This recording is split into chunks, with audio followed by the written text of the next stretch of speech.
ओम नमो भगवते महावराहे। अब तक श्री वराह पुराण के 5 अध्याय हम आपको सुना चुके हैं। आज छठा अध्याय। पृथ्वी बोली, भगवान, जब बृहस्पति की बात सुनकर राजा वसु और महाभाग रैंपे का संदेह दूर हो गया, तब उन लोगों ने फिर कौन सा कार्य किया? भगवान वराह कहते हैं, पृथ्वी, राजा वसु ने अपने राज्य का पालन करते हुए पुष्कल दक्षिणा वाले अनेक विशाल यज्ञों द्वारा भगवान श्री का यजन किया।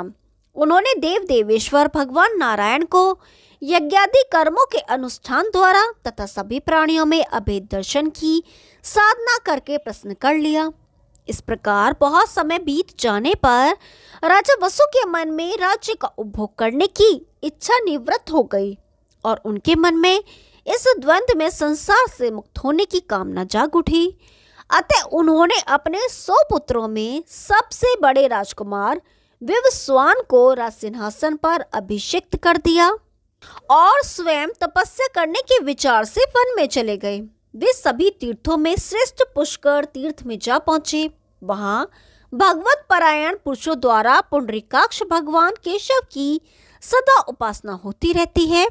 वहां जाकर कश्मीर नरेश राशि वसु ने कठिन तपस्या द्वारा अपने शरीर को सुखाना प्रारंभ कर दिया। उन परम बुद्धिमान राजश्री का मन शुद्ध स्वरूप भगवान नारायण की आराधना के लिए अत्यंत उत्सुक था। अतः वे परम अनुराग पूर्वक पुंडरीकाक्षपार नामक स्रोत का जप करने में संलग्न हो गए। दीर्घकाल तक उस स्रोत का जप करके महाराज वसु पुंडरीकाक्ष भगवान श्री हरि में विलीन हो गए। पृथ्वी ने पूछा, देव, इस पुंडरीकाक्षपार स्रोत का स्वरूप क्या है? परमेश्वर, आप इसे मुझे बताने की कृपा करें। भगवान वराह कहते हैं, पृथ्वी, राजा वसु के द्वारा अनुष्ठित पुंडरीकाक्षपार स्रोत इस प्रकार है। पुंडरीकाक्ष, आपको नमस्कार है। मधुसूदन, आपको नमस्कार है। सर्वलोक महेश्वर, आपको नमस्कार है। तीक्ष्ण सुदर्शन चक्र धारण करने वाले श्री हरि को मेरा बारंबार नमस्कार है। महाबाहो, आप विश्व रूप हैं। आप भक्तों को वर देने वाले और सर्वव्यापक हैं। आप असीम तेजो राशि के निधान हैं। विद्या और अविद्या, इन दोनों में आपकी ही सत्ता विलासित होती है। ऐसे आप कमल नयन भगवान श्री हरि को मैं प्रणाम करता हूँ। प्रभो, आप आदि देव एवं देवताओं के भी देवता हैं। आप वेद वेदांग में पारंगत, समस्त देवताओं में सबसे गहन एवं गंभीर हैं। कमल के समान नेत्रों वाले आप श्री हरि को मैं नमस्कार करता हूँ। भगवान, आपके हजारों मस्तक हैं, हजारों नेत्र हैं और अनंत भुजाएं हैं। आप संपूर्ण जगत को व्याप्त करके स्थित हैं। ऐसे आप परम प्रभु की मैं वंदना करता हूँ, जो सबके आश्रय और एकमात्र शरण लेने योग्य है, जो व्यापक होने से विष्णु एवं सर्वत्र जयशील होने से जिष्णु कहे जाते हैं। नीलमेघ के समान जिनकी कांति है, उन चक्रपाणी सनातन देवेश्वर श्री हरि को मैं प्रणाम करता हूँ, जो शुद्ध स्वरूप सर्वव्यापी अविनाशी आकाश के समान सूक्ष्म सनातन तथा जन्म मरण से रहित है। उन सर्वगत श्री हरि का मैं अभिवादन करता हूँ। अच्युत, आपके अतिरिक्त मुझे कोई भी वस्तु प्रतीत नहीं हो रही है। यह संपूर्ण चराचर जगत मुझे आपका ही स्वरूप दिखलाई पड़ रहा है। भगवान वराह कहते हैं, राजा वसु इस प्रकार स्रोत पाठ कर ही रहे थे कि एक नीलवर्ण पुरुष मूर्तिमान होकर उनके शरीर के बाहर निकला, जो देखने में अत्यंत प्रचंड एवं भयंकर प्रतीत होता था। उसके नेत्र लाल थे और वह हंसकाय पुरुष ऐसा प्रतीत होता था मानो कोई जलता हुआ अंगार हो। वह दोनों हाथ जोड़कर बोला, राजन, मैं क्या करूं? राजा वसु बोले, अरे, तुम कौन हो और तुम्हारा क्या काम है? तुम कहाँ से आए हो? व्याध, मुझे बताओ, ये सब बातें मैं जानना चाहता हूँ। व्याध ने कहा, राजन, प्राचीन काल की बात है। कलयुग के समय तुम दक्षिण दिशा में जनस्थान नामक प्रदेश के राजा थे। वीरवर, एक समय तुम वन्य पशु का शिकार करने के लिए जंगल में गए थे। उस समय तुम्हारे पास बहुत से घोड़े थे। यद्यपि तुम्हारा उद्देश्य हिंस जंतुओं का वध करना मात्र ही था, किंतु मृग का रूप धारण कर वन में विचरण करने वाले एक मुनि तुम्हारे न चाहते हुए भी बाणों के शिकार होकर भूमि पर गिर पड़े और गिरते ही चल बसे। तुम्हारे मन में यह सोचकर बड़ा हर्ष हुआ कि एक हिरन मारा गया, किंतु जब तुमने पास जाकर देखा तो मृग रूप धारण करने वाले वे मृतक ब्राह्मण दिखलाई पड़े। यह घटना प्रस्रवण पर्वत पर घटित हुई थी। महाराज, उस समय ब्राह्मण को मृत देखकर तुम्हारी इंद्रियां और मन सबके शब्द शुद्ध हो बैठे। तुम वहां से लौट आए।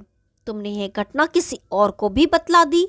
राजन, कुछ समय बीत जाने पर सहसा एक रात को ब्रह्म हत्या के भय से तुम आतंकित हो उठे। अतः तुमने विचार किया कि इस ब्रह्म हत्या की शांति के लिए मैं कोई ऐसा प्रयत्न करूं जिसके परिणाम स्वरूप इस पाप से मुक्त हो जाऊं। महाराज, तदंतर समय आने पर भगवान नारायण का अनवरत चिंतन करते हुए तुमने परम पवित्र द्वादशी पर्यंत व्याप्त शुद्ध एकादशी का उपवास पूर्वक व्रत किया। फिर दूसरे दिन तुमने भगवान नारायण मुझ पर प्रसन्न हो इस संकल्प के साथ विधि पूर्वक गोदान किया। इसके बाद किसी दिन उदयशूल की असह्य पीड़ा से तुम्हारे प्राण पखेरु उड़ गए, किंतु द्वादशी व्रत पुण्य के होते हुए भी तुमको मुक्ति प्राप्त न हो सकी। इसका कारण मैं बताता हूँ, सुनो। तुम्हारी सौभाग्यवती रानी का नाम नारायणी था। मृत्यु के समय जब तुम्हारे प्राण कंठ में आ गए थे, उस समय तुम्हारे मुख से उसके नाम का उच्चारण हुआ।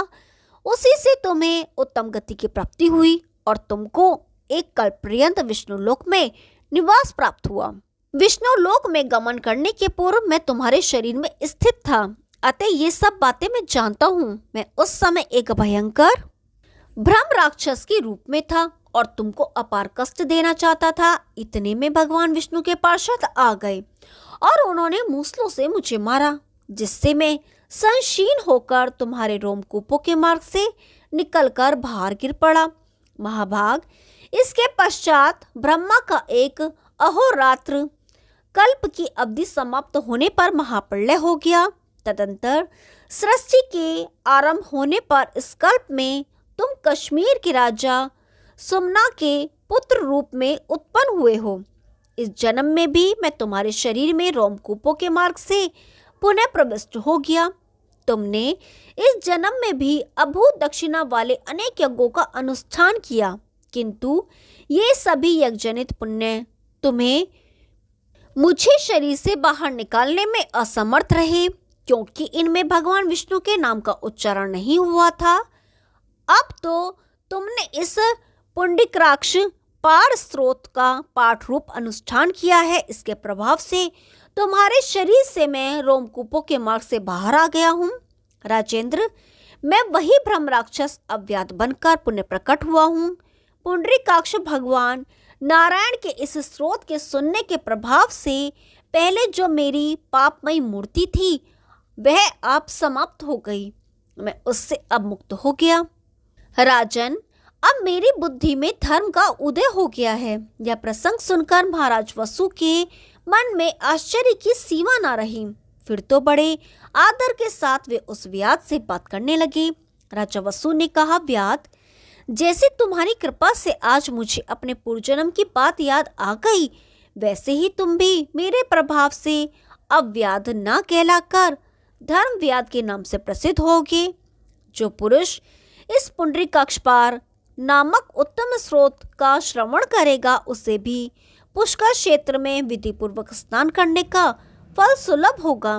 भगवान वराह कहते हैं, जगधरात्री पृथ्वी राजा वसु धर्मव्यास से इस प्रकार कहकर एक परम उत्तम विमान पर आरूढ़ हुए और भगवान नारायण लोक में जाकर उनकी अनंत तेजो राशि में विलीन हो गए।